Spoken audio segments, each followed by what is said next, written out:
Hi everybody, my name's Lisa. Thank you so much for tuning into my channel, Lisa Preps.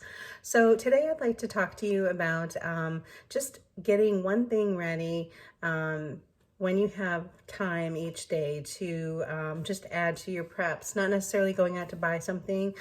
Sometimes it does involve that, but sometimes just a matter of preparing the things that you already have to use in case there's an emergency. One such example that I thought of the other day was if the power went out and I needed to be able to cook a meal outside on a fire for my family because we didn't have a microwave or a stove or a kettle inside, or like a coffee maker. How would I go about doing that? What would I need? And it occurred to me I never had purchased like a grate that would go over top of a open fire that you could set pans down on. And so I went on Amazon, I ordered a grate. I'll show you what I got. So this is the grate I ended up with. But you see how that goes nicely over top of a flame, like a fire pit. I live in the suburbs, and so it would be in our backyard fire pit, basically, what I would use to cook on. So we bought the grate, and then I thought, okay, I can't use my pans that I use inside. I need the cast iron. And I had bought cast iron, but I'd never seasoned them, so they weren't really ready to use yet. So today I'm just gonna walk you through the process of seasoning a pan. So now this was like kind of a grayish color when I started out, and now it's this nice rich brown color. This one is a commemorative from St. Augustine pan. I don't know who made it, but I did have a few that I used, or that I prepared. This one I bought at Goodwill for 50 cents, and it's just a little bitty one. And I thought this would be really good in a bug out bag because it's light and you could cook an egg on it.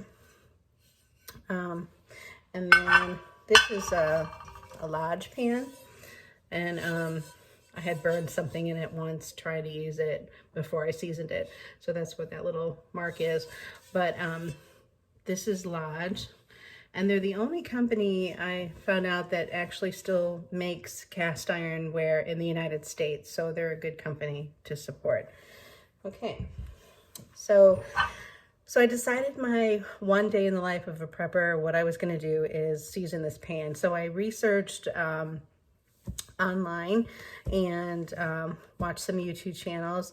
Everybody has slightly different ways of doing it. I kind of combined how other people did it and came up with my own version, and this worked really well for me.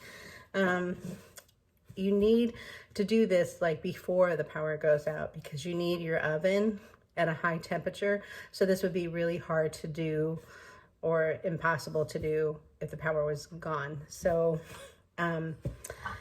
first things first, I'll show you the ingredients that I used. I used Crisco. Well, it's a Kroger version of Crisco. But people use flaxseed oil, they use olive oil, but I had watched, my grandmother used to use Crisco, and also I had watched Martha, who used the Crisco, and she said that it doesn't get as sticky as some of the oils do. So, Martha knows best. So I went with Martha. So plus I had it at home. So, so I used this, and you need lint-free cloth.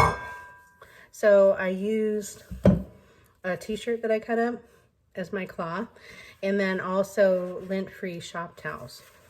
You can buy these at Walmart in the camping or automotive section. Okay, so first things first, what you're going to do is heat your oven to 200 degrees. And then you're going to put your pans in the oven for 15 minutes. And this is going to get the pans warm, get the surface pores open. Okay, so then you're going to take them out after 15 minutes, and you're going to take your Crisco and your rag, and you're going to put Crisco on the rag, and then you're going to put it all over your pan. Okay, You're gonna wipe it inside, wipe it on the outside, wipe it on the top, the lips, the handles, everywhere. Okay, once it's all doused in Crisco, which is gonna be all kind of melty now because it's warm, then you're gonna take your cloth, your shop towel, and you're gonna wipe it all off, okay? Lightly, just wipe it all off. Then you're gonna put this back into the oven at 300 degrees and another 15 minutes. So 15 minutes, 300 degrees, you're gonna pull it out again. Once you pull it out, what you're looking for is strips or bubbles or anything like where there's excess oil, and you're gonna wipe it again, just real quick, light wipe, okay?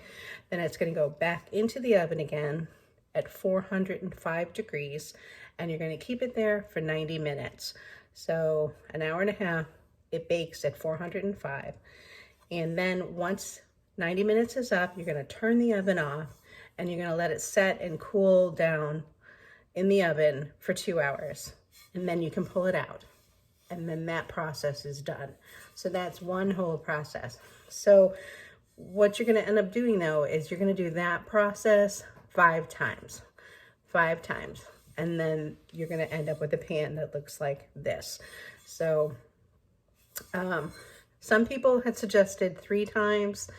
They said 3 to 5 times, but a couple of the sites that I watched, they said really 5 times is the way to go. You'll really get a good hard seasoning on this.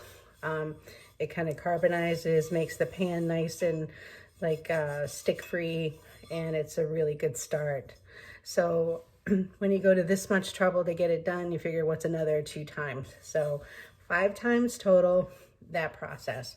So, and, you know, over the course of I mean, clearly I did other things in the course of my day, but, you know, it takes a long time. It ties up your oven, but that's okay. Now it's done, and I have great seasoned pans. So, right, well, that's it.